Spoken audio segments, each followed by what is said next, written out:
malaking box kasi hindi na pwedeng iba to. Eh, paano ko ibabato yan ganito? Hi mga ate ko! Another day! Another parcel!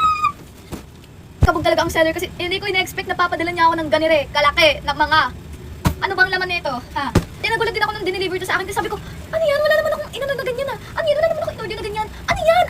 Diyos ko ba? Pagkabukas ko, like, kasi sa sobrang curious ko na tao, binuksan ko na siya doon sa baba. Sabi ko, ano yan? Ano naman in-order na ganyan? Pagkabukas ko, kaya sinasabi ko sa inyo, tingnan mo ang dumating. Ano yan? Bubble wrap yan.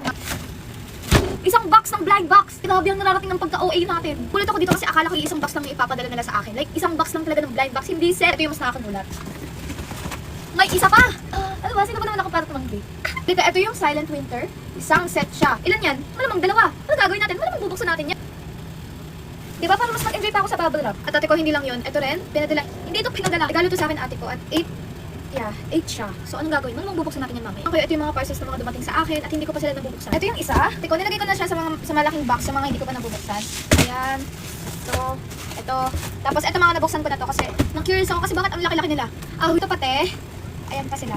At meron pa sa ilalim. Yun lang. Ate, meron pa ditong dalawa. Meron pa. So, hindi ko muna sila bubuksan hanggat di ko pa sila na-video. Yun lang yung mga update sa buhay ko. Bye!